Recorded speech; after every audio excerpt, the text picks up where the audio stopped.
I'd like to correct that. I'm not the father of the knowledge graph at all. But as far as I'm aware, I'm the only person in the world who can manipulate Google's knowledge graph from the outside and make Google flip and jump and do whatever I feel it needs to do.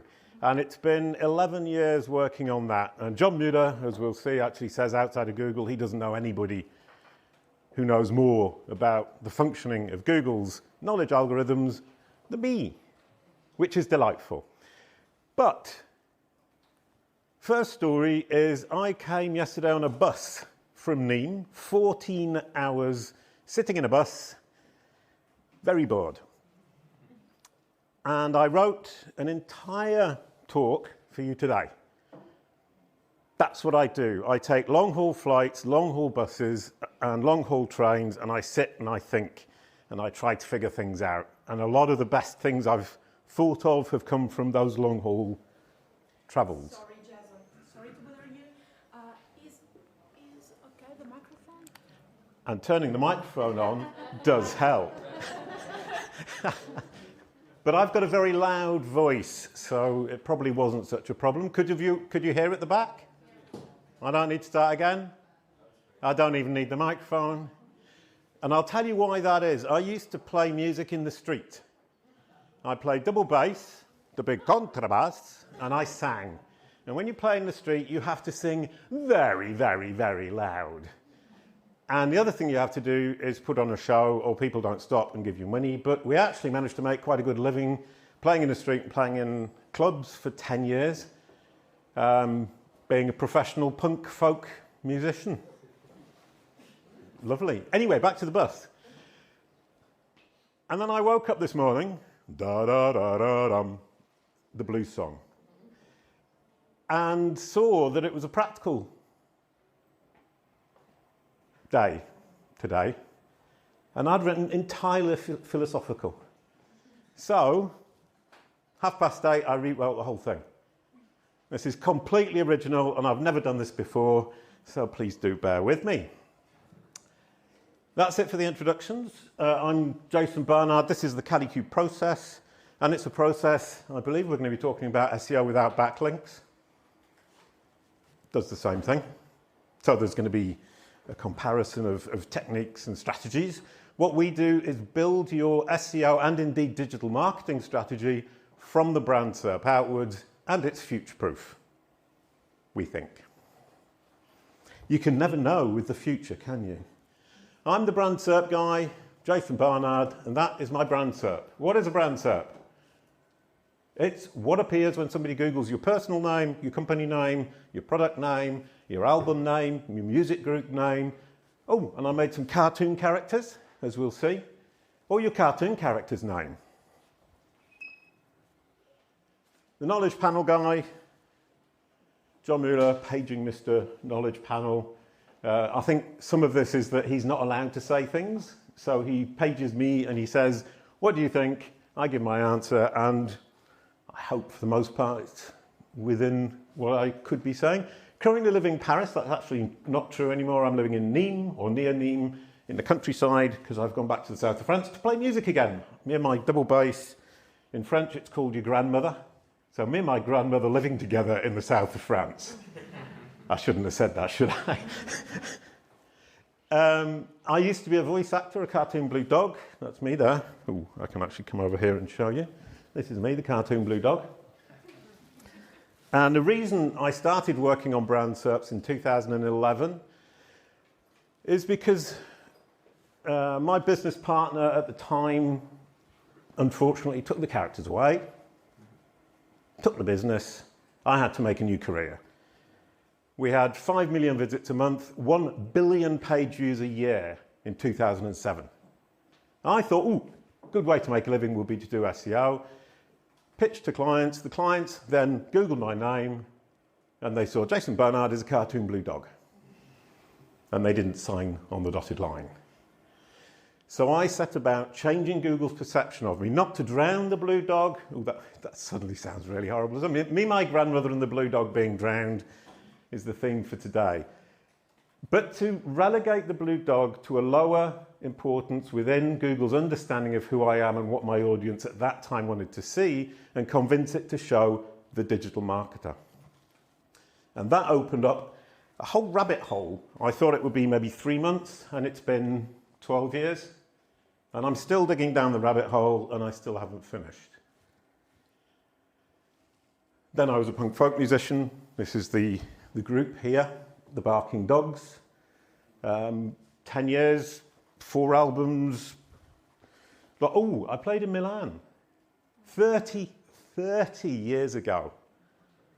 I played in a pub next to the San Siro on the same night you two were playing in the San Siro. They had 50,000 people. We had 3. And they were our friends. And talking of grandmothers, I stayed in an absolutely palatial flat in the Place Giumo, because we were playing in the street, and some nice guy came along and said, "Do you want to come and stay at my house?" 4 smelly street musicians staying at his very, very rich grandmother's house, looking out onto the Place Giumo. That's my Milan story from 30 years ago. I've got a groovy podcast. I recommend it not because it's mine, but because I interview super smart people and they share so much stuff.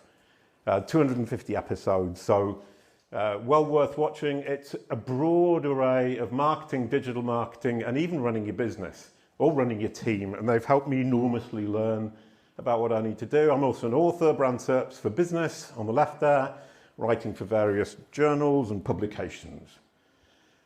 And this is the most important part today. I'm the CEO and founder of Kalicube, and we take control of your brand narrative online and dominate the competition. I think what's important there is dominating the competition is what we all want to do with SEO. And most people start with that. And what we do at Kalicube is start with making sure that we're controlling our brand narrative online, that Google understands who we are, what we do, and which audience we serve. Because at the end of the day, it's only if it understands who we are and what we do and which subset of its users are our audience can it offer us up as the best solution to their problem. And we'll see much more of that later on.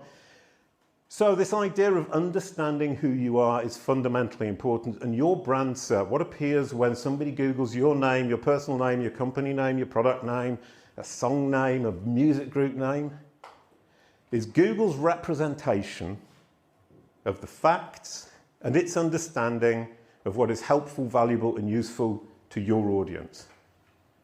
So you can immediately see that if you can manage that, control it, and make it ultra positive and reflect your brand narrative, you know Google has understood you, and that puts you in top position for being presented to Google's users as the best solution to their problem when they're searching. And that goes, and this is the cool part, for search, answer, and assistive engines. That's why it's future-proof. And we'll see later on that with the advent of Bing Chat and now Bard, we're still ahead of the game. This is the plan.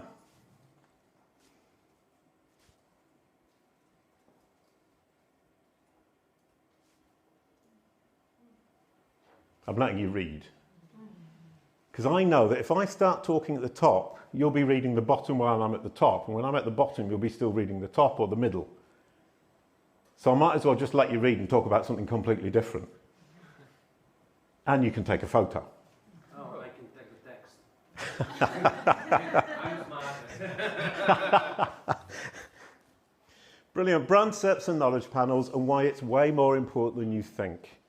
What I've found is that I started doing this in 2011, tried to sell it to clients, failed, got work as a traditional SEO, made some money. 2015, I created Kalicube and built a machine called Kalicube Pro. Kalicube Pro is a mad machine. If you've ever heard of Heath Robinson, who's heard of Heath Robinson? I'm really old, aren't I? How very depressing. He used to draw these mad machines that would never work. Kalicube Pro is a mad machine, but it does work. And what it does is analyze Google's understanding of you, its appreciation of your digital strategy, and its understanding of your audience by analyzing the brand SERP. You just put a brand in, and within 10 minutes, it will spit out your entire digital ecosystem, organized by priority, and it will spit out your digital strategy that I'm about to explain today.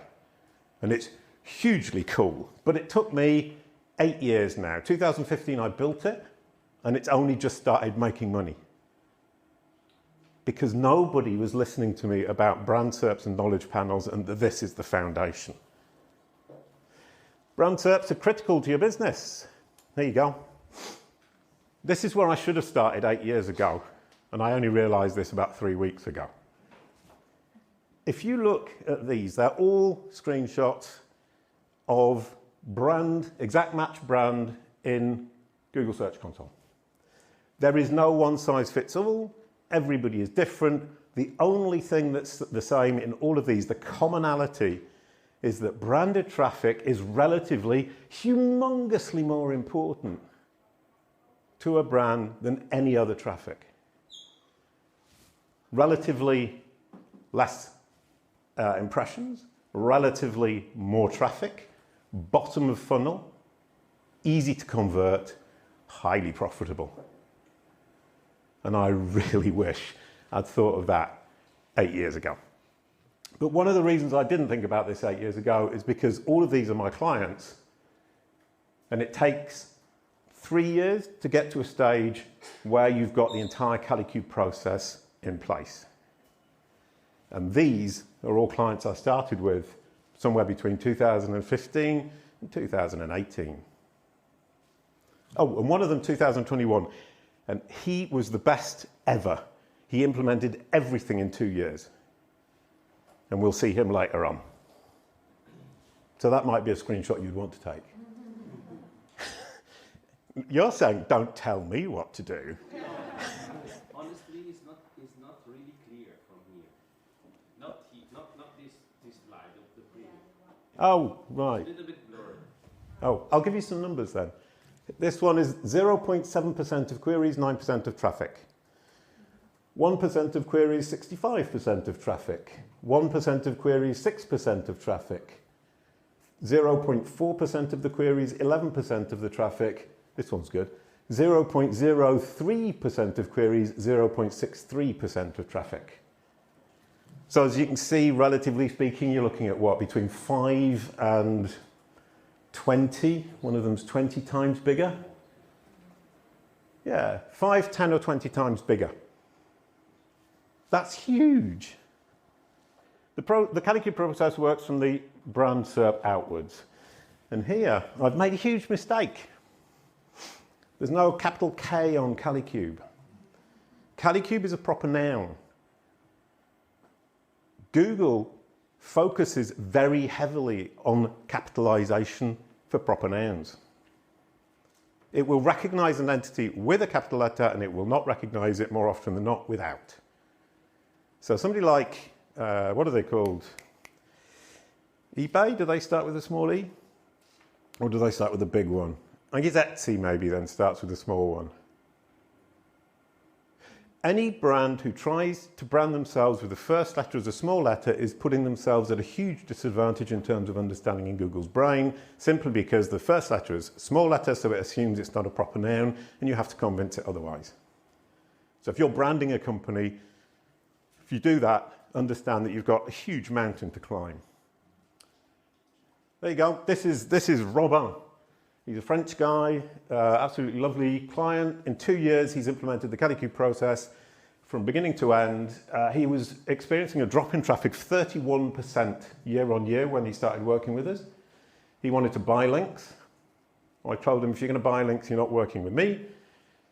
He then said, okay, I'll not buy links and I'll trust you. 2 years later, we've turned it round. We've got his traffic back. And he's now seeing 33% increase in SEO traffic from Google, 21% increase in brand searches, and 28% increase in SERP visibility. And he said, only last week, I'm incredibly happy with Kalicube. They turned my search strategy around. Profits are up, and I feel serene about the future. And those last two, for me, are the most important.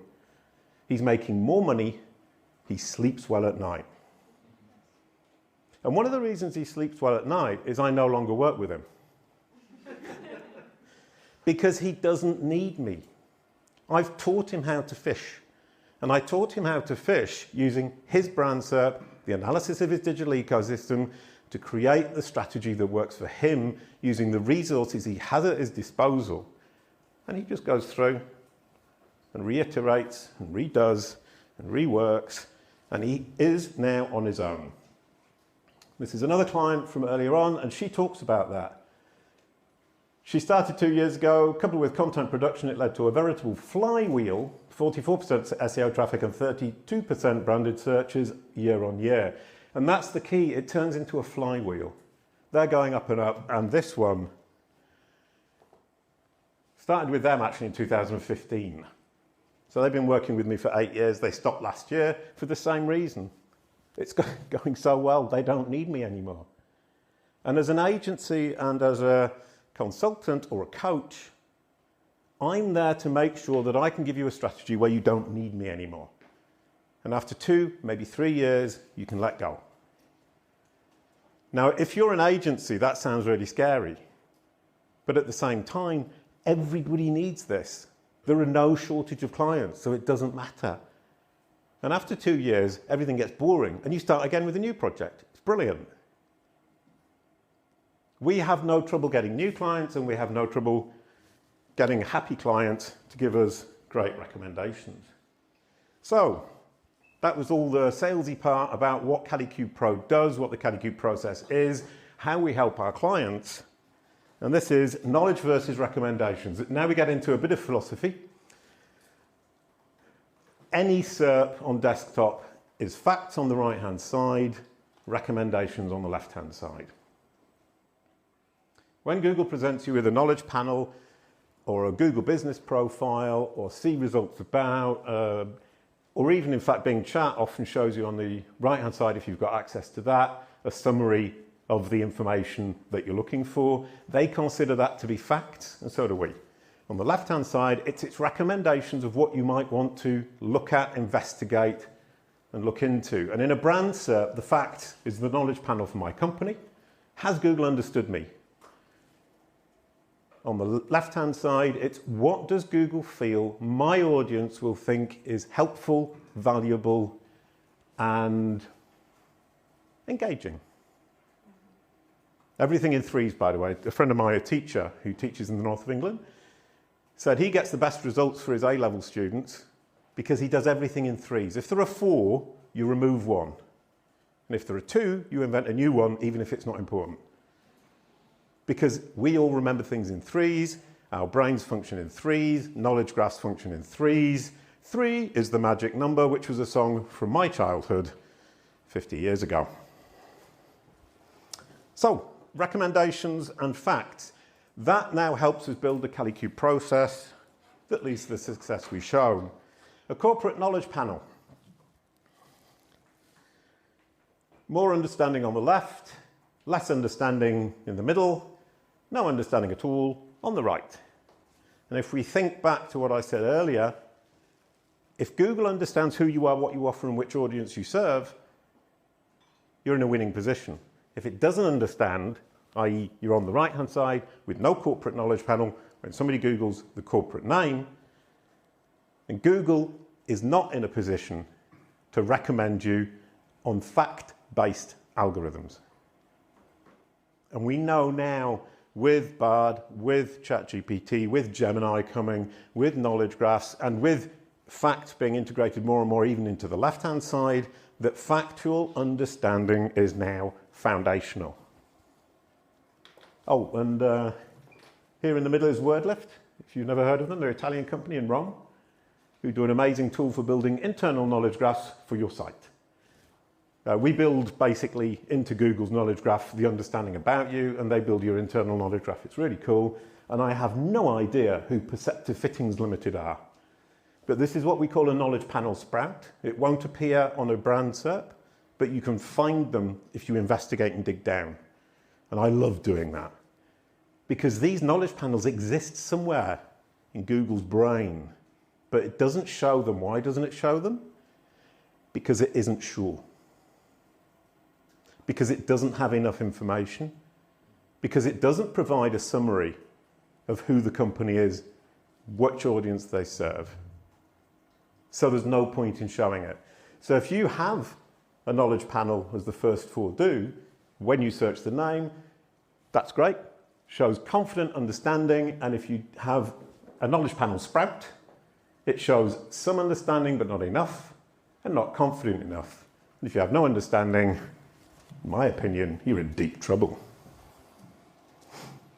Ultimate understanding Kalicube. Now this happened a few weeks ago in April, as we'll see. Why is that ultimate understanding?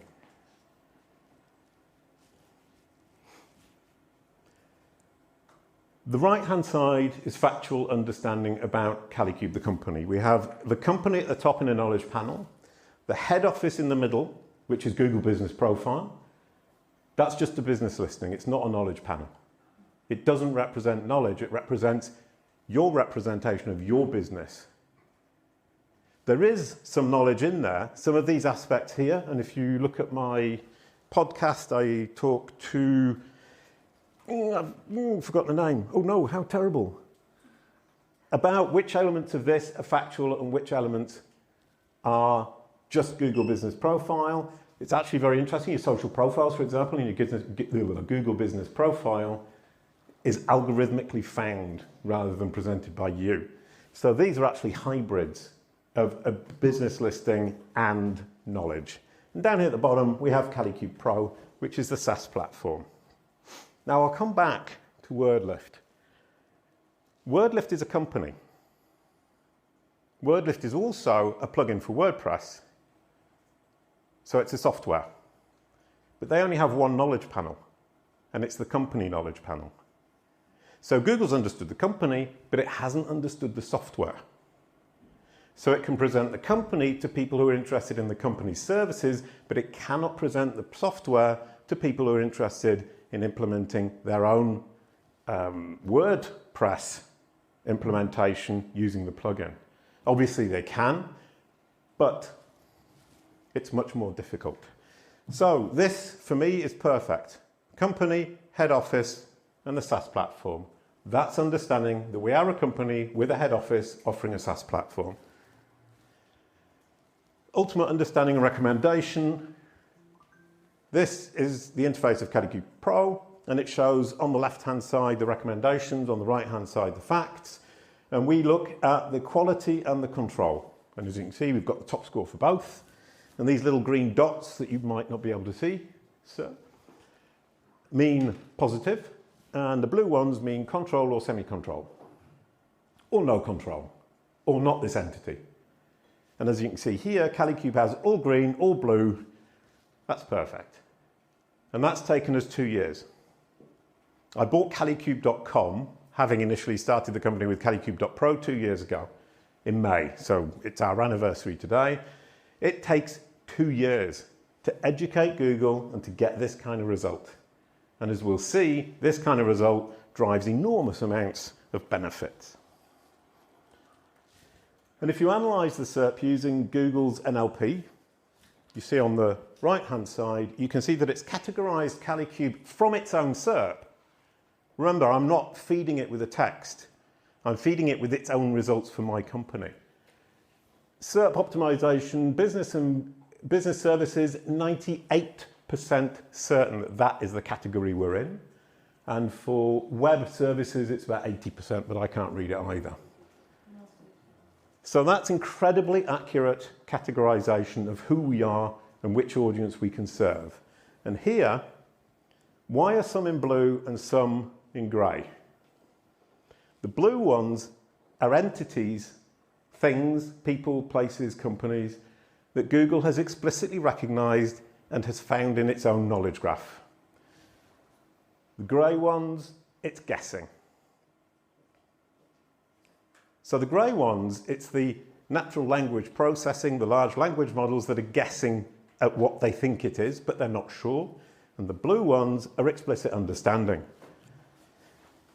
And as we'll see, I hope, well, we don't actually see it there, we see it later on, but if you look here, Kalicube Pro actually at the top, it's made a mistake. That's actually Kalicube the company. Kalicube Pro SaaS is the Kalicube Pro platform. So from our SERP, it can explicitly recognize the knowledge graph entry for the company and the platform. And it's even recognised down here, our friends at WordLift, because they get a mention on our brand SERP. This is over time. And what I wanted to show here is over here we've got the Google Business Profile in the UK, but my company's in France. That doesn't make sense. Why does Google do that? Because it's the only factual information it has. So you get American companies being searched for in Australia with a Google Business Profile with a map of how to get there. That's obviously ridiculous, and it makes the company look small to the audience, but it demonstrates Google's struggle to understand anything useful about them. It shows what it has. Then we move here, and we can see over time, the knowledge panel appears, the knowledge panel, then Google My Business, knowledge panel, Google My Business, and the SaaS platform over a period of about 3 weeks. And then the Google My Business, or Google Business Profile, dominates again. So we're in a situation now where we've pretty much nailed it, but we're not there yet. And that's crucial, is that you don't think, oh, great, here we are, this is the one. Job done, I can stop. Because it can flip. And if you build a knowledge panel, you get it to trigger on your brand SERP, you can expect 6 months of work to stabilize it. 3-month iterations for a knowledge panel. 3 months to trigger one in the background, 3 months to get it to trigger on your brand SERP foreground, 6 months to stabilize it, or you may well lose it. And then this is cool as well, and we can see the geographical implementation by Google. If you're over there on the right in America, it's what I showed you. Same for the UK. In France, the Google Business Profile is at top. In France, somebody is much more likely to want to come to my office. We're tracking about 30 kilometers from my office. That makes sense. The person wants to come to my office, so we're showing the Google Business Profile. Then Canada, back to the same as over here. And in Australia, the Google Business Profile is down in one of these two. From Australia, it's highly unlikely anybody wants to come to my office. Okay, and how will that look like in generative AI search? Google I/O was what, a week ago, a week and a day ago? There we go. I've been messing around with Bard, and this is a friend of mine, Leanne Summers, and this is just to prove that it's not because it's me. I get the same answer. You can't read that, but it basically summarizes Kalicube from top to bottom with, if you're interested in learning more about Kalicube or other services, please visit their website or contact them for a free consultation. The benefits of working with Kalicube, what we do, this is highly accurate. And I suggest that you go and look at Bard or at Bing Chat and you see how accurate they are for you, your company, your client. And the bet that I'm making now is probably not very. And the fact that it's not very accurate is based on understanding. And then here we have the follow-up question, which is, what is Kalicube Pro? That's even better. It actually recommends, there you go. If you're looking for a way to improve your brand SERP and online reputation, Kalicube Pro is a great option. The platform is easy to use and provides a variety of features to help businesses achieve their goals. I agree with that. But then I pretty much wrote it. And I fed, as the teacher, the child that is Google, the information I want it to share. Google is a child. It wants to understand, but it can't understand because we're all such messy people. The web is a huge mess. And it's looking at the web, trying to understand, and it's struggling. All it wants is for you to teach it about your little corner of the internet. It will accept what you say if you follow the steps that I'm going to show you. You're the teacher, Google is the child. And if we go back to how children are, if they know something and they're sure about something, they go to the playground at school and they shout it out. If they're not sure, they don't shout it out. Google's the same. It won't show a knowledge panel if it's not sure or if it doesn't have enough information. It doesn't want to look foolish. So the analogy for a child is hugely powerful. Go through your work thinking, Google is a child, all it wants me to do is to educate it. And there's a book coming out in July, Google is a child, make it love you. Almost finished, and it's going to be delightful. I'm really looking forward to it. And Bing, same thing. In fact, it's not quite the same thing because Bing doesn't work quite the same as Google's generative AI. Google's generative AI is using its huge language learning models to produce text that it thinks it's written itself, even though we know it hasn't. Whereas Bing does a search behind the scenes and then summarizes what it's found. And once again here, we have an incredibly accurate answer. And an incredibly cool follow-up questions. What are the benefits of brand SERP optimization and knowledge panel management? What's interesting about that phrase is that I invented them. So I'm playing with words, phrases, and ideas that nobody else is talking about. So I get to see how well I can get these machines to understand something they've never seen before. Obviously, most of us are working on clients where the concepts are understood. So it's a question of topical authority, building topical authority on entity understanding to ensure that we dominate our market and our topic. But here we get the amazing opportunity to do research and to understand how we can feed these machines and to what extent we can get them to pretty much repeat as a parrot what we have been saying. And then I wanted to compare who are Kalicube's clients. Both of them are very, very, very good. Once again, I would suggest that you look at this for your clients.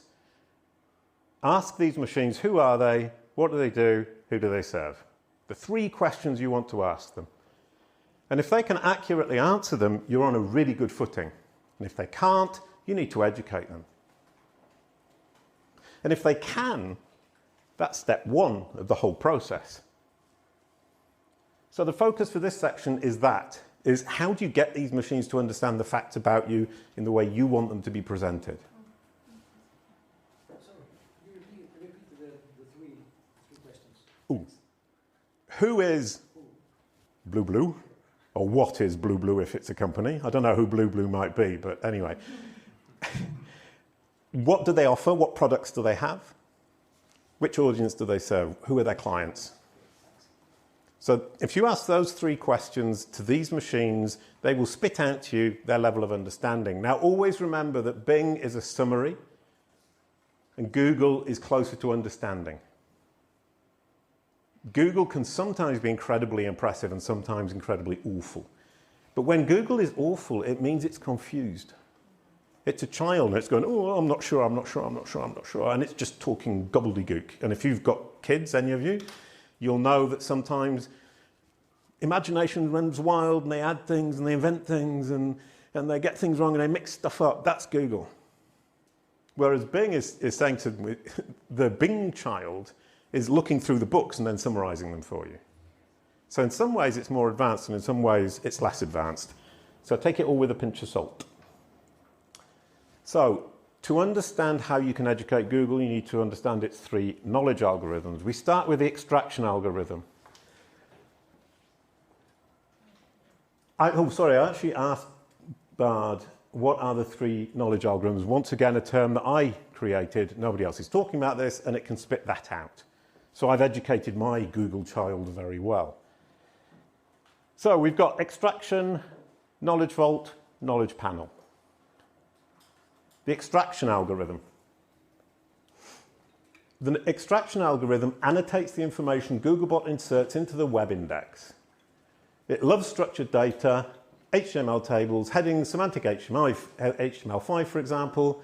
When structure isn't in place, it intends to create structured data from mostly unstructured online content. Now, how many of you are really keen on structured data? Right. Anybody who didn't put their hand up, start learning, but it isn't as complicated as you think it is. Some of it's very simple. Structured data, there I mentioned HTML5. HTML5 is semantic HTML, which actually just means using your headings correctly in your articles.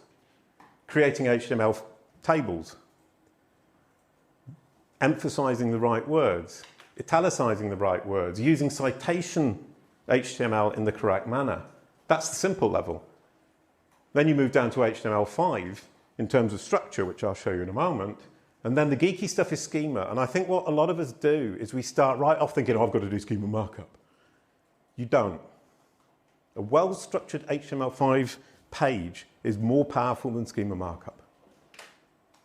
Because schema markup simply backs up what the machine should already have understood from your content. It's not a thing in and of itself, it's supporting evidence. Schema markup is Google's native language, and it's a translation of the content of the page in Google's native language. So it'd be like, in this situation, if I said all of that now in Italian. It's not going to happen. But it would be much better, wouldn't it? Because you would be more sure that you've understood. You're all great at English. I'm not criticizing anybody's level of English. My level of Italian is una cere costano soltanto 50 franchi. That was from playing in the street. 10 years playing in the street, you learn to say a CD costs only 50 francs. Although it would have been 500.000 lire at the time. I can't remember what it was now. Anyway, sorry, back to the story. Thinking about your web pages in terms of their structure and how you're presenting the information is phenomenally important, more important than schema markup. Only start with schema markup when you sorted out your HTML. Fabrice Canel, who's the principal program manager at Bing, is probably not a friend, but certainly a chum. And we chat from time to time, and he's explained to me how BingBot works. He's Mr. BingBot. He builds BingBot. And one of the things he said is semantic HTML5 is hugely important to the bot. Not because he said it should be important to the bot, but because it's structured, because the bot is looking for structure. And especially with WordPress, if you use WordPress, 30% of the web is WordPress. If you use WordPress, you have an advantage because of that. That doesn't mean you say you should use WordPress, but it gives you an advantage in structure already seen, already understood. Oh, here's Fabrice. Sorry, I should have done this. Now, he talks about 5 steps in crawling and indexing. Most of us just talk about crawling and indexing. And in terms of the knowledge extraction algorithm, in fact, what it is, it's a re-explanation of crawling and indexing. Discover, we don't really think about that. How does it discover the page? How does it select it? It doesn't select every page. Some pages drop out at step 2. And then needs to download it. Does it want to download it? Then needs to process it, needs to render it to understand what's in the page, then it needs to index it.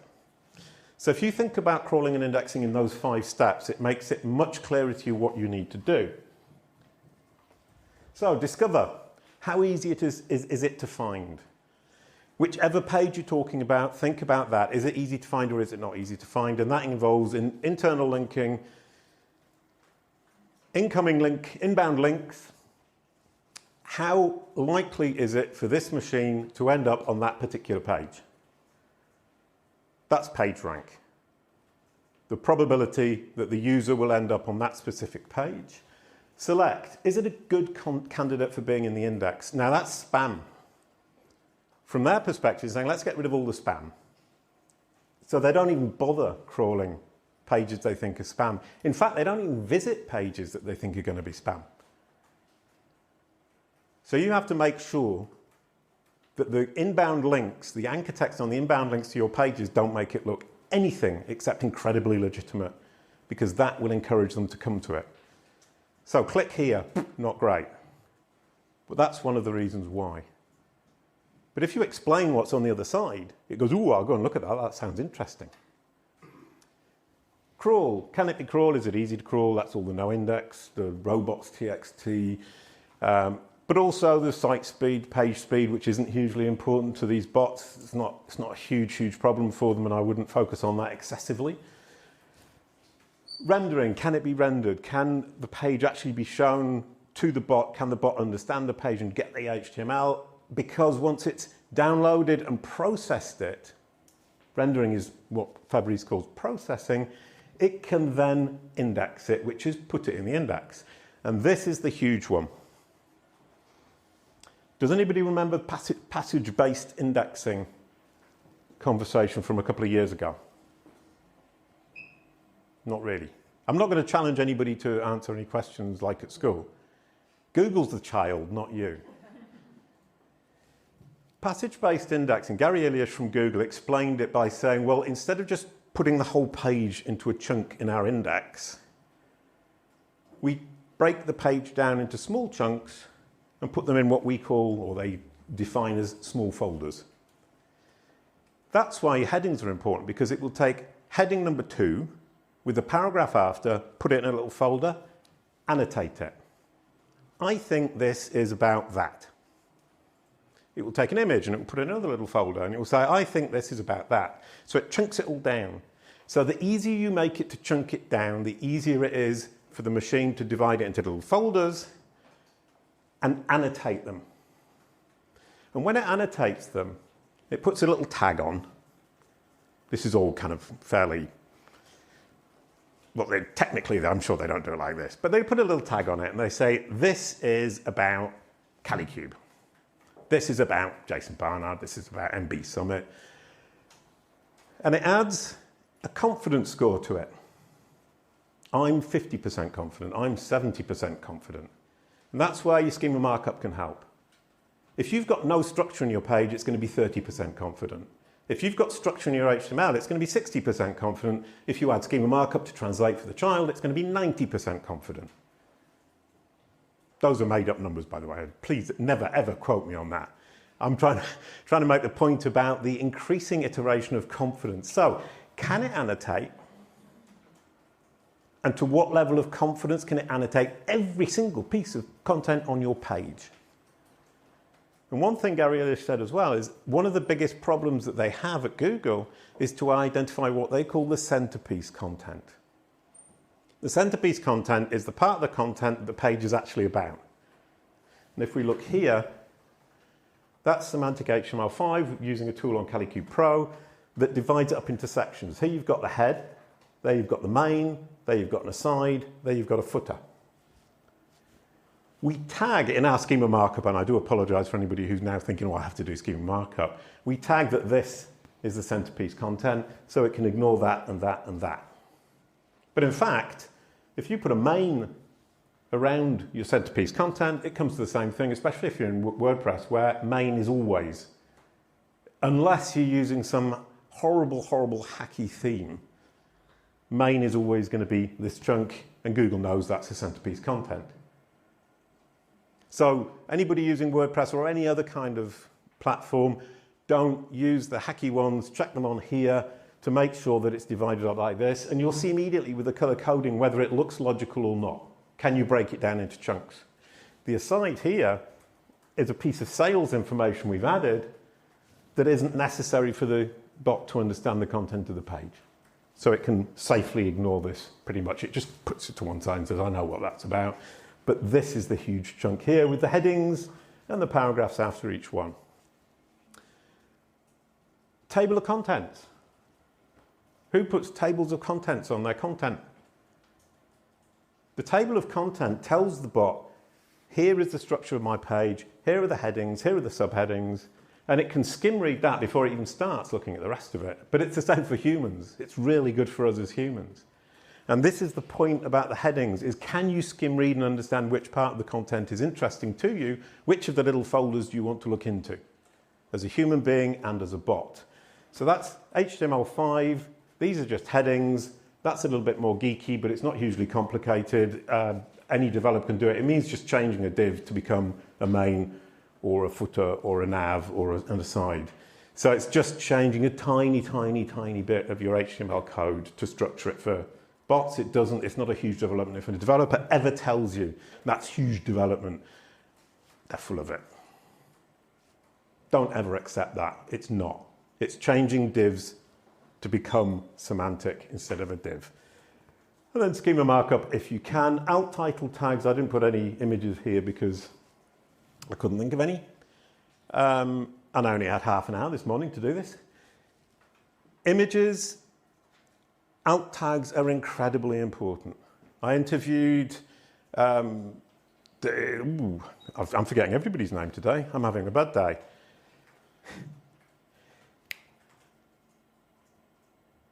No, it's not going to come. From Bing. I interviewed 5 people from Bing. Minaz Merchant, there you go, got it. Whew. Who's the multimedia crawling guy?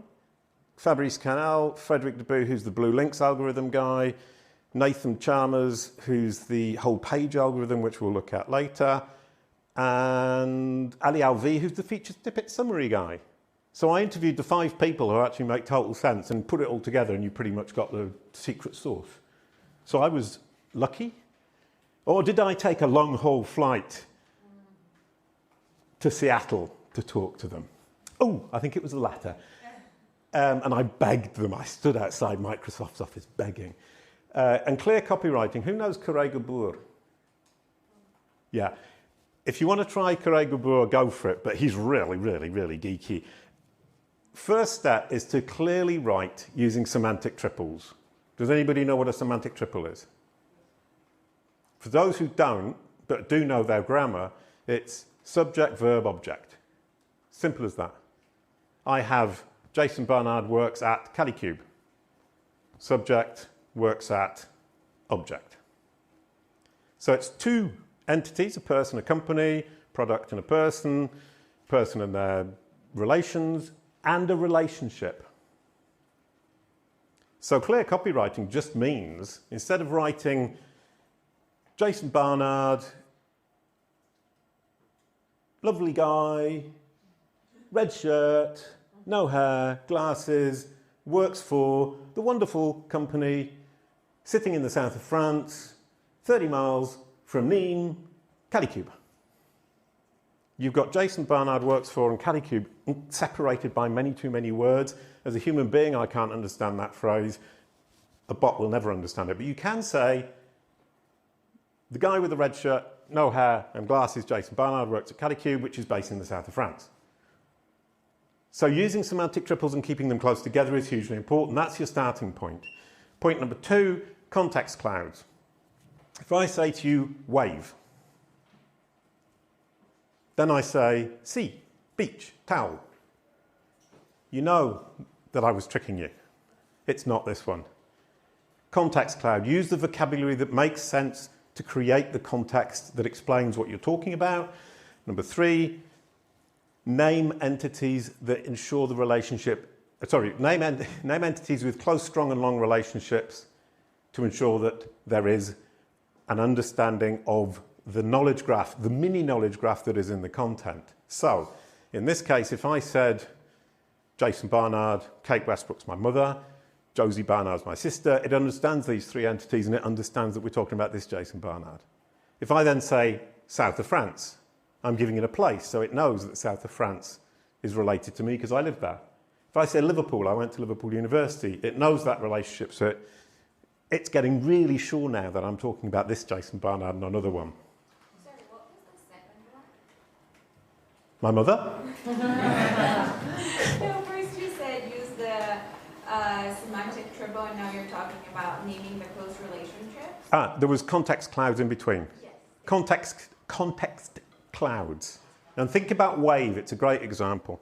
Because then if you say train station, railway, mother, sad, tears, child, you know that it's this one.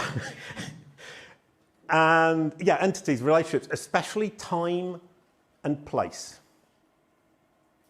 So if you say Jason Barnard, Manchester, music, it's not me, it's another one. He's got a podcast about music and he lives in Manchester. If you say Jason Barnard, Liverpool, Brand SERP, it knows immediately it's me. So you can name entities, context clouds, semantic triples, and boom, you've got this great clear copywriting. You can add fluffy, interesting adjectives and fun stuff for people. It's fine. But just make sure it's clear for a machine with those 3 tips. And the other thing is some people say you should write for a 16-year-old child. That's simply not true. Don't dumb it down. Use the vocabulary that suits the industry. If you're talking about astrophysics, you're not going to say the fuzzy ball in the sky. you're going to say whatever the proper name for the sun is, which I've got no idea. I shouldn't have started with that example. You use the vocabulary that the industry uses and the level that they're using. Google has the understanding, so there's no need to dumb it down. You just need to be topically relevant and use the correct vocabulary, or relevant vocabulary rather. Are there any questions up till there? Oh, I've done almost an hour and I haven't got halfway through it yet. Knowledge understanding. The knowledge vault algorithm takes information from the index and really quickly, I'm going to have to speed up a bit. Hang on, we'll go back, excuse me. When I talked about indexing and annotations, one thing that all of the people at Bing told me was exactly the same thing. Fabrice Canel's Bing bot indexes and annotates and adds confidence scores. If a piece of content has not been annotated and does not have a decent confidence score, they cannot even pull it out of the index to be considered for ranking. Which is why Gary Vee said, even with MUM, even with these advanced technologies, if you don't put the word in the content, they can't find it. And it isn't because the machine hasn't necessarily understood it, it's because it can't annotate it confidently. So that annotation is hugely important, and for the knowledge graph, even more so. And here, as we can see, Kalicube tracks the updates, and since Bing launched Bing Chat here, there have been a lot of updates to the knowledge graph. Google's scared, and it's updating the knowledge graph, and it's getting much bigger, much faster, and much better. So, the Knowledge Vault algorithm, if you know what the knowledge graph is, it's Google's machine-readable encyclopedia of information. Wikipedia's 50 million articles, I think. The knowledge graph is 1,500 billion facts. And probably in the last 3 months, they've increased that to 2,000 billion facts, because they're freaking out. The knowledge graph algorithm, the very knowledge vault algorithm, updates information, adds new relationships, adds new attributes, increases confidence scores, and adds new entities. If you want to know more about that, visit kalicube.com. There's lots of articles about it. But everyone focuses on that, and they forget that it can also disconnect relationships, remove attributes, decrease confidence scores, delete entities. That basically means it can add knowledge and it can remove knowledge. And knowledge is the basis of everything in what you're now doing in SEO. Knowledge representation is the knowledge panel. You all know knowledge panels. The knowledge panel is actually just a summary of the facts of who you are, what you do, and which audience you serve that the machine has understood. And a solid understanding of your company will get you a great knowledge panel. And as you can see here, some of it comes from the knowledge graph and some of it comes from the SERPs. These parts in red come from the knowledge graph, the 1,500 billion facts, and the yellow ones come from the SERP. So it's a mixture of fact and summary of information it's showing in the recommendations. So most people think the knowledge panel is pure knowledge. It's not. It's a mixture of knowledge and extracted summary from the recommendations. Now, how to build a knowledge panel? 3-step process. Entity home. Another lovely phrase that I invented, coined. The idea is the entity has a place it lives, and it's the place that Google looks to for information from the entity about the entity. Google call that the point of reconciliation. I call it the entity home. Then you need to, on your entity home, excuse me, I've forgotten a part. You need to describe clearly who you are, what you do, and which audience you serve. And then you need to corroborate that information because it doesn't believe you on your own good word. Around the web on multiple independent, authoritative, third-party sources, we call that the accumulation of corroboration. To know what the trusted sources are, you need to look at your industry. Different industries will have different trusted sources. Some trusted sources like Wikipedia are universal. Others like Search Engine Journal would not be a good trusted source for somebody who sells dogs, as an example. We've got in Kalicube Pro 40,000 trusted sources all saved up over the last 8 years. But then you want to create an infinite loop of self-corroboration, or is it an infinite self-confirming loop of corroboration? I get confused. But the idea is your entity home links to these corroborative sources and says to the Google, the child, go over there, double check with this trusted source. It says the same thing as I do. Then from that source, link back to the entity home if possible, and Google just goes backwards and forwards like this. It keeps seeing the same truth over and over and over and over again. It's a child that learns by pure repetition. That means you need to create an entity home, which is the about page on your website, not your home page. It should be the about page on your website dedicated to your company or your person, dedicated to one single entity that explains clearly who you are, what you do, and which audience you serve, links out to the corroborative sources, and you go around all of the corroborative sources and you make sure they say the same thing, because if they don't, the child gets confused. Every time there's a contradiction or a confusion or a lack of information, the child will have a tiny doubt, and that tiny doubt will build and build and build and build in its brain. Then you can add some schema markup. That's the really geeky part. We actually have if you look at the top, a schema markup generator on Kalicube Pro. It doesn't do all of this, but what I will do at some point in the next few days is add an example, the Kalicube example, to that page so you can copy paste it and look at what we do. But if you look down here, this is the representation. You can't really see that, I imagine. Well, I imagine you'll get the slides after this and the video. From what I understand, I might be wrong. I'll give you the slides. Just reach out to me, I'll send you the slides, because the slides aren't secret, as we now know.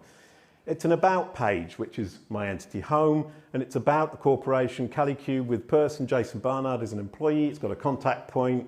It's got an audience, PR agencies. It's got brand management as a topic.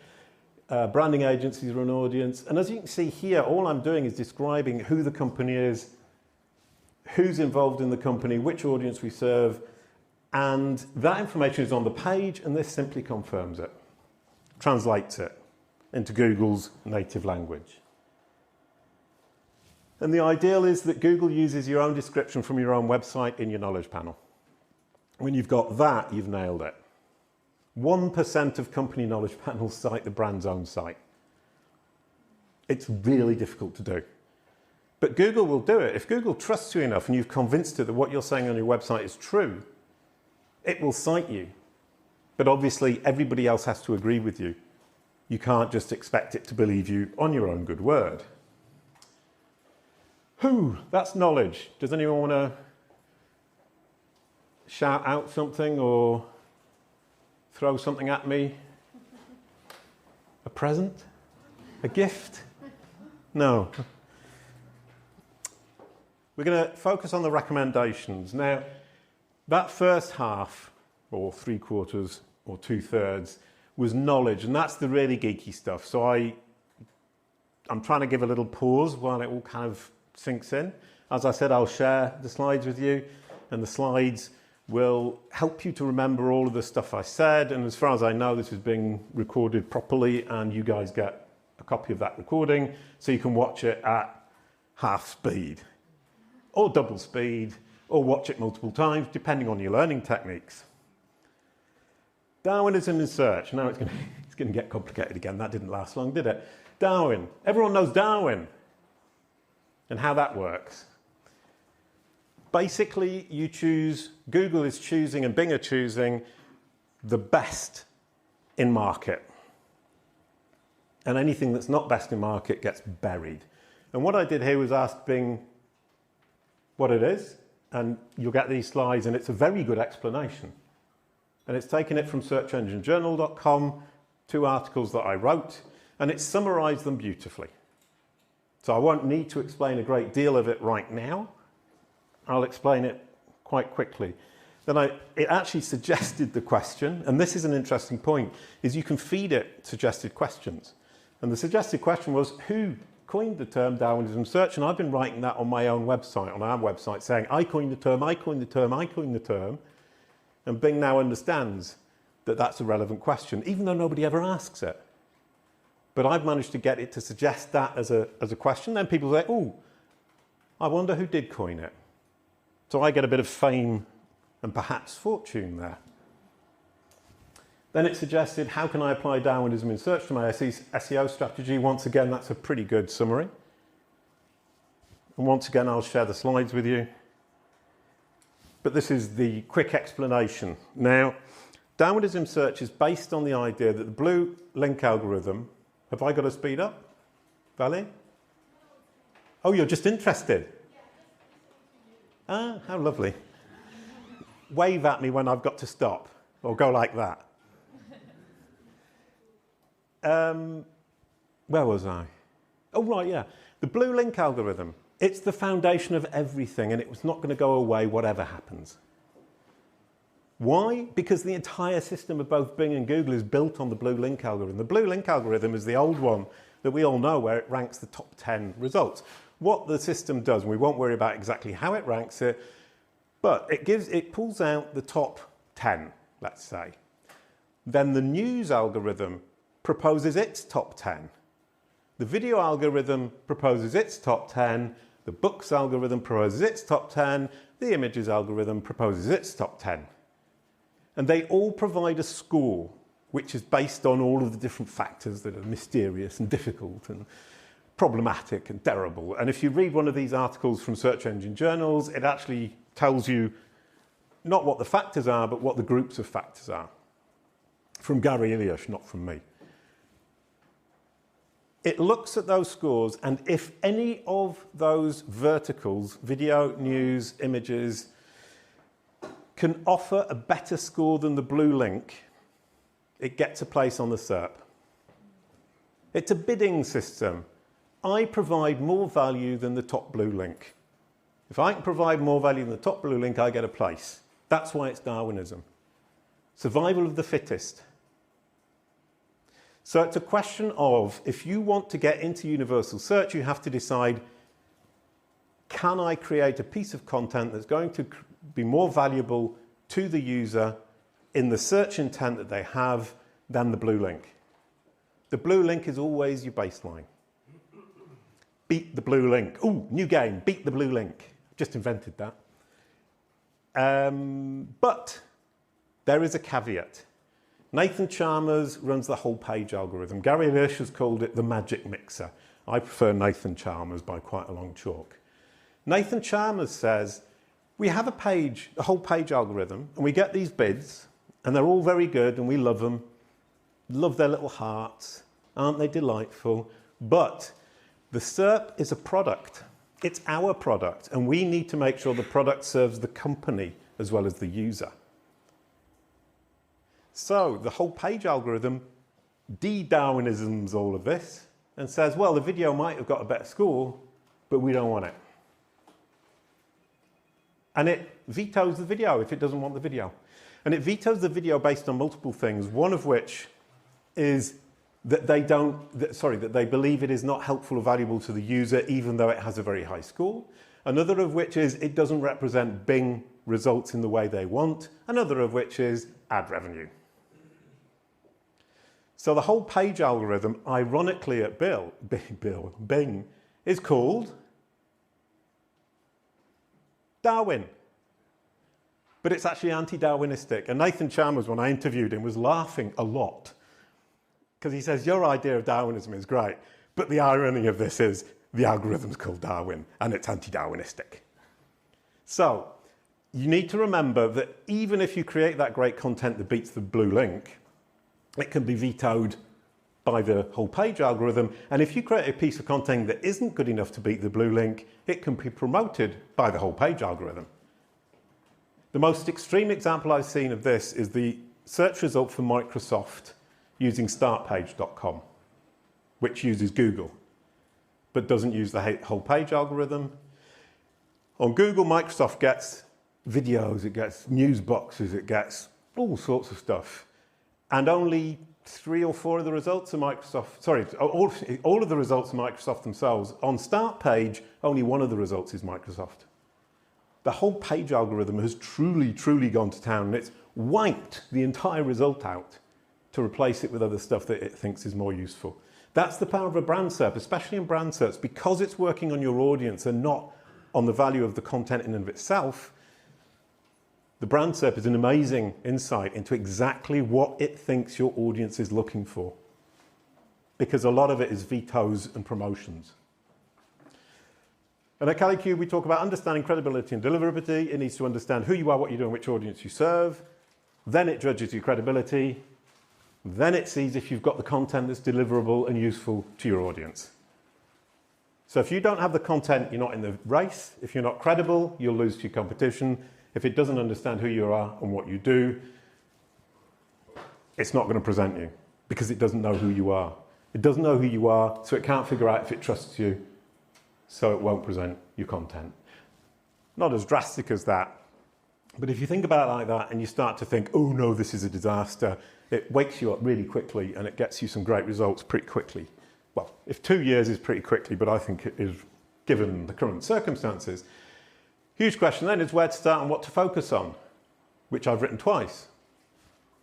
That shows that I was tired this morning and I didn't have enough coffee. There you go. Start with annotation.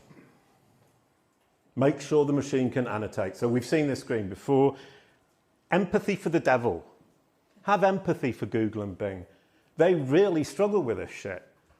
Stuff, excuse me. They really struggle with analyzing and annotating. Discoverability, selecting, crawling, rendering, relatively simple. Dividing the page into chunks, annotating it, and adding confidence scores or being confident about the annotation it's done, hugely difficult. Give them a hand. Fabrice Canal says, help us, we'll reward you.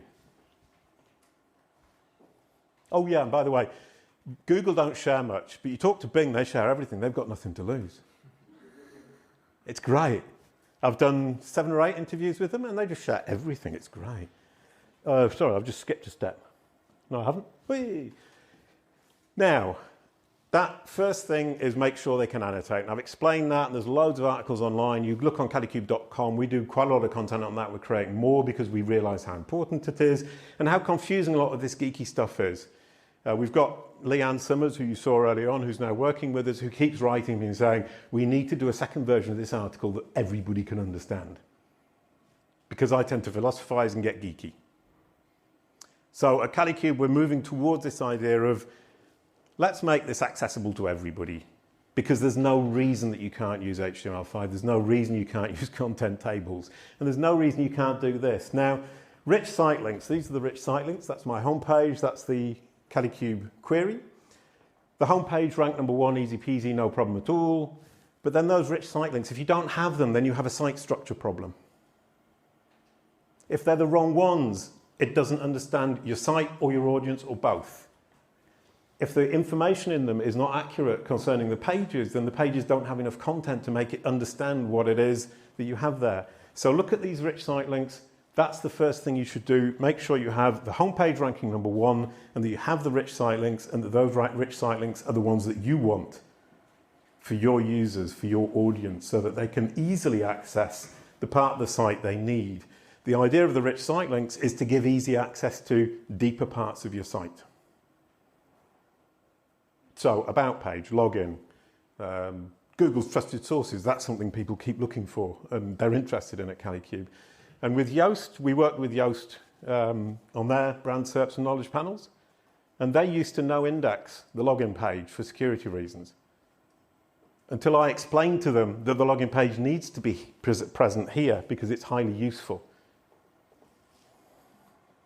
To your audience, obviously, and to hackers, but that's a different problem.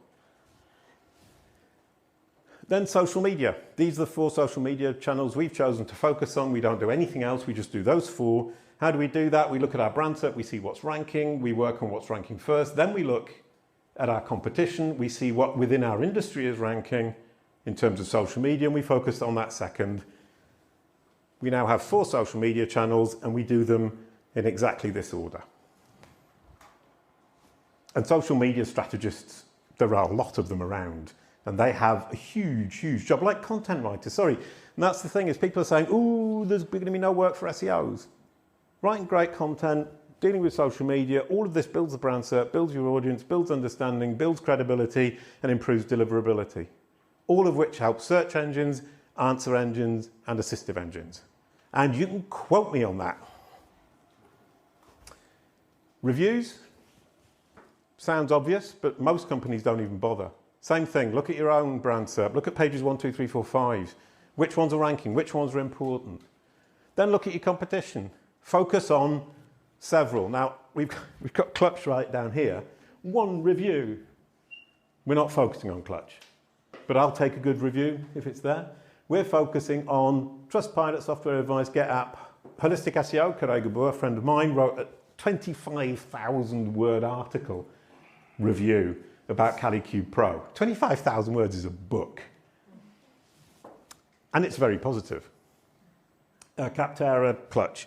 So we actively collect reviews, and it's hugely frustrating. Collecting reviews is so slow, so difficult, really difficult. Keep at it. I mean, we suddenly start looking very good. We only started 2 months ago. I mean, it's not 500 reviews, but it's still pretty good. And it looks fine, and they all rank on our brand SERP in one way or another. Here's Yoast. Next in your list of things to do, FAQ section. Start with these questions, and people also ask. At the top, we've got the brand-specific questions. You start with those. You put them in a category of brand-specific questions. Bottom of funnel, post-funnel, i.e. clients and close prospects. Then you keep clicking on them, and they will expand, and we end up with these more generic questions, which will teach you your topicality questions, and you put them in a separate silo. So you've got FAQ, brand, FAQ, topic, and you answer as many questions as you can. 1 question answer per page. Only write as much as is needed to answer the question, no more, no less. So you don't try and write 500 words for, can I use WordPress, Yoast for free? Yes. Full stop. Maybe not quite that. But answer the question. You can expand a little bit, but don't go overboard. Who wants to read a whole long article about what Yoast is, how it functions, how it's useful for users, for then at the end for it to say yes? Think about yourself on your mobile phone, scrolling, scrolling, scrolling, scrolling, scrolling. Answer the question at the top. You can expand on it. Don't go overboard. It's a waste of time. And then provide additional related questions underneath so people can keep investigating your site. Don't do the accordion system. It's rubbish for people. It's rubbish for search engines. And here, these are entity statements in the knowledge panel. This is questions. These are just pseudo questions presented as fact. If your client has these, you need to answer these ones too. Then you need to expand on that by figuring out what questions your audience are asking. Your audience, bottom of funnel, post funnel, who know your brand name, and then build out from there. YouTube, thumbnails, incredibly important. Especially when you look at your brand SERP and you see these rubbish thumbnails that don't look like each other. This is mine. I thought I'll go for green with the red shirt and some fun cartoon characters, and within a couple of weeks I got it. That's because I've got a video strategy. Google knows that I've got a video strategy, and it knows that my audience are interested in my videos. Here's the pro tip. If you ever look at Yoast's title that says, "Ooh, you're in the red, stop, stop, stop, stop, stop, stop, stop, stop, stop." That's at about 60, 70 characters. 166 characters we've got in. 27 words. On mobile, you stop at 60, you look like a fool. You just need to make sure the main message is in the first 60, 70 characters, and the rest of it can be your description of whatever you want. And on mobile, it will show up to 166 characters. I've never done better than that, but I've stopped testing. I mean, I don't think more than 166 is just getting silly. The description, the meta description, some people now think, well, I don't need to fill that in. You do. Even if Google doesn't always use it, let's say it uses it 30, 40% of the time. It doesn't matter. Martin Split from Google said, we actually use the meta description to double check our understanding of the summarization of the page. So your meta description needs to summarize the page because they use it as a double check, like schema markup. It's your representation of what it thinks it's already understood in a simplified, quick format that reassures the machine. Now think of the child again. You're reassuring it.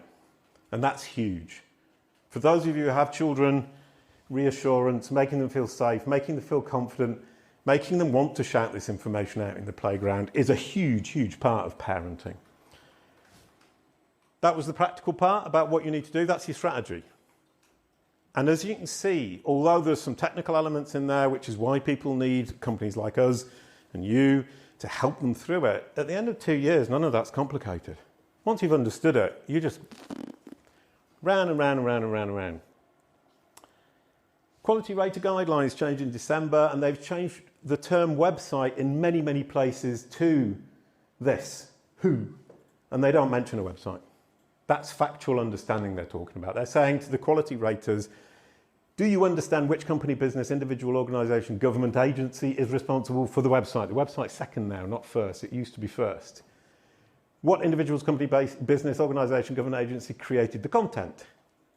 So it's analysing, do the people who are checking this understand who's created the content by association or by extension? That's what Google are doing with their algorithms. Understanding versus guessing. We've got 10 minutes. Understanding versus guessing, you've seen this before, so I'm not going to show you anything you haven't seen before, but you can see here that the blue links in the analysis of our brand SERP shows these entities. And it's showing that it understands that we are specialising in brand. It shows that we know WordLift, that we work with WordLift, that Kalicube is a company, Kalicube Pro is a SaaS platform. Analyse your brand SERP or your client's brand SERP with Google's NLP and see how many of those blue links pop up. See how well it's categorised you, who you are and what you do and which audience you serve, basically, once again. And in Kalicube Pro, it's an agency platform, so if you're not an agency, it's not going to be helpful to you. All of these are tools that I'm basically showing you the tools that we've developed for Kalicube Pro because I built Kalicube Pro to serve my clients. And it's been a huge loss maker for 8 years because nobody else wanted to use it except me. But I've had a lot of fun. So at what level is EEAT measured by Google? Content, author, and publisher. So whatever signals you have for EEAT, and it doesn't matter what they are, experience, expertise, authoritativeness, and trustworthiness. I call it just credibility. Those four make you credible as a solution. So that's why we talk about understanding, credibility, and deliverability. It will judge experience, expertise, authoritativeness, and trustworthiness at a content, an author, and a publisher level. If it understands who the publisher is explicitly, it understands who the author is explicitly, then it can apply any and all signals fully. If it is having to guess, and if we go back here, all the grey ones, it's guessing. Once again, the confidence of the child is lacking. It isn't going to apply all of its algorithmic confidence and enthusiasm to the ones that it's guessing at, but it will apply the algorithmic EEAT signals, whatever they might be, enthusiastically and confidently if it explicitly understands who the author is, who the publisher is, and what the content is about.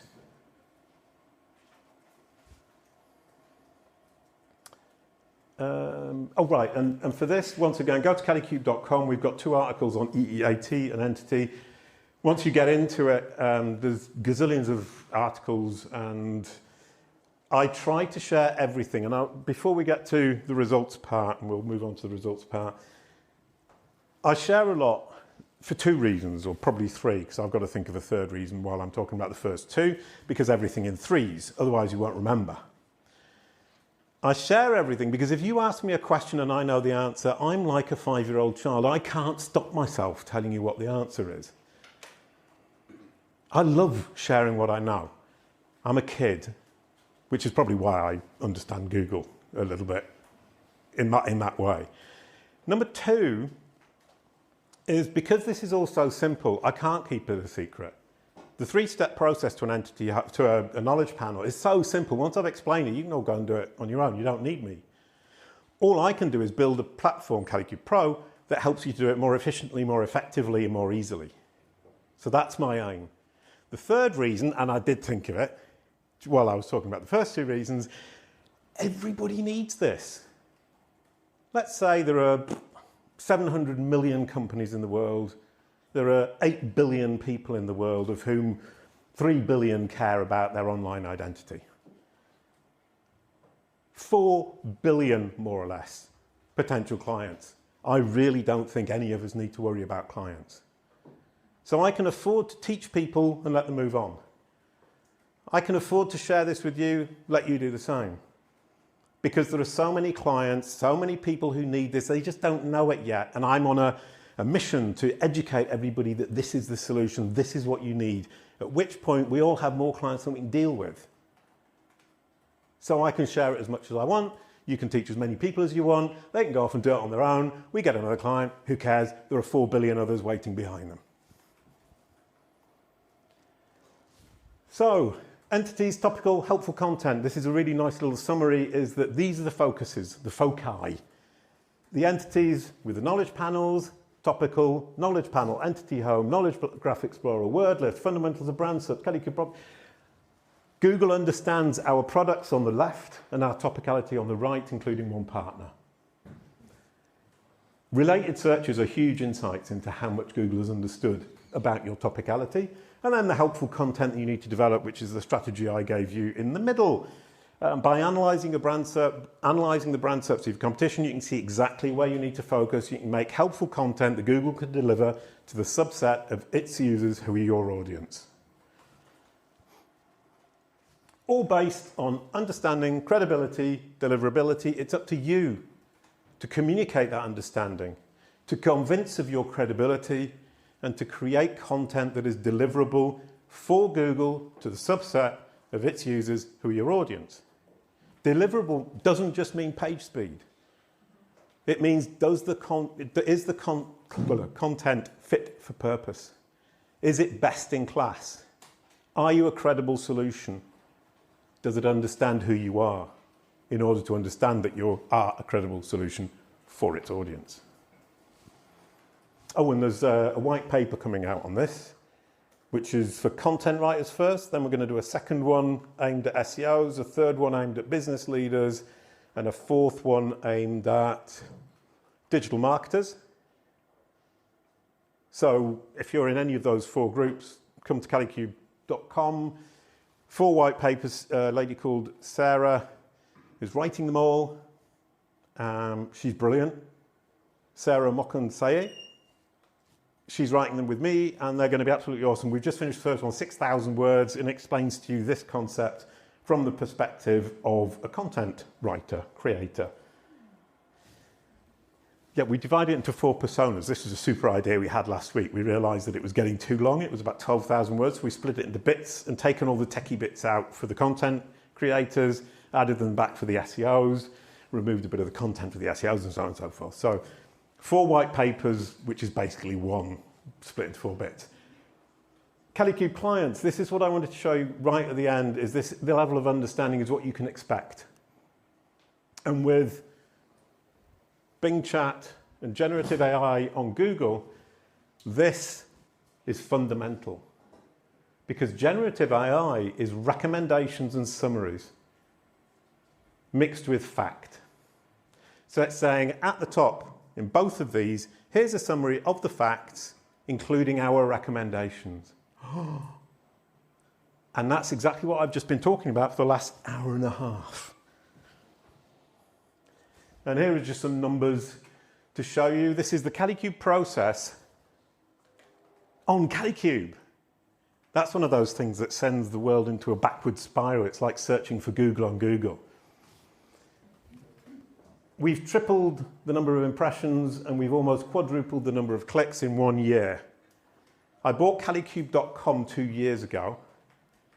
Started the Kalicube process as soon as I bought the domain on myself, having, like all of us, I think, worked harder on our clients than we do on ourselves. I've got a small team of 10 people.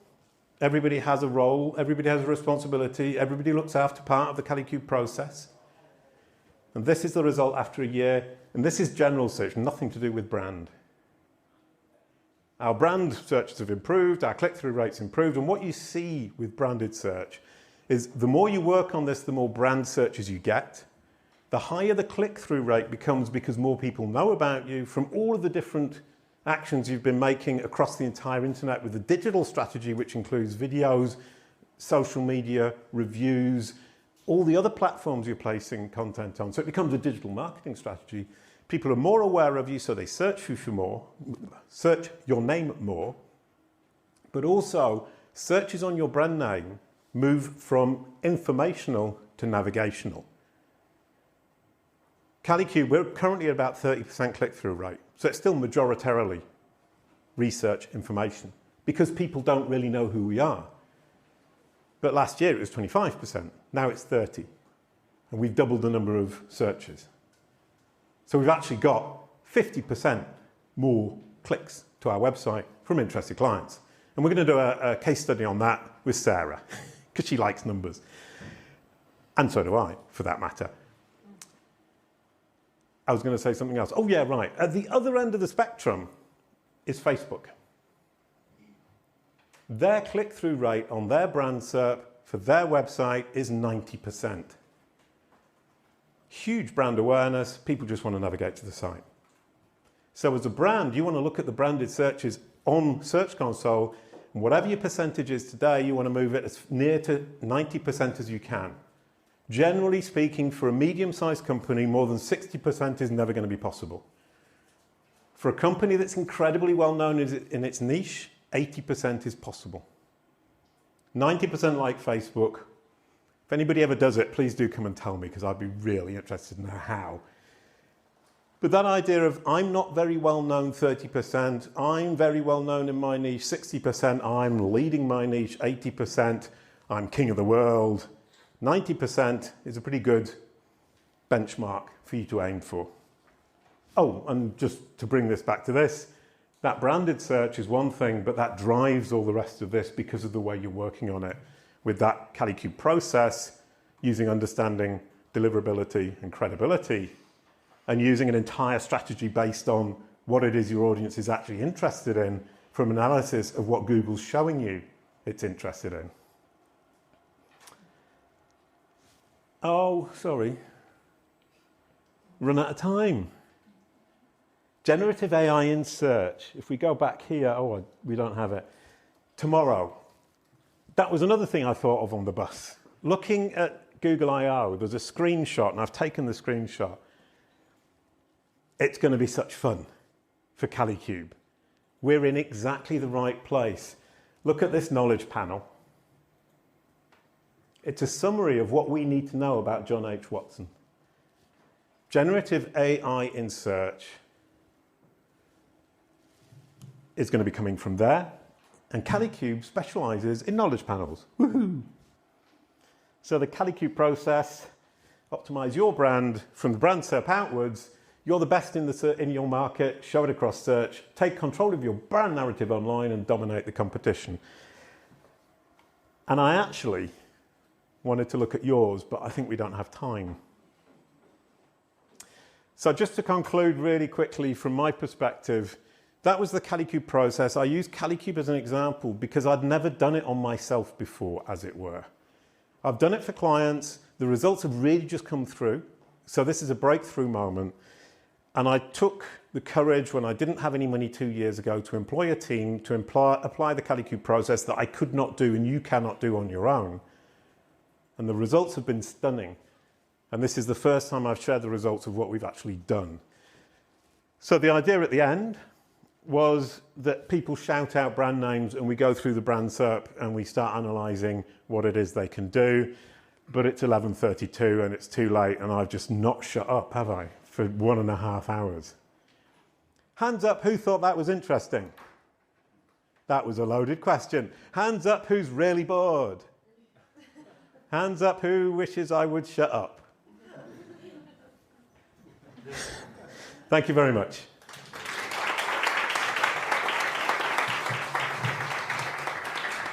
Oh.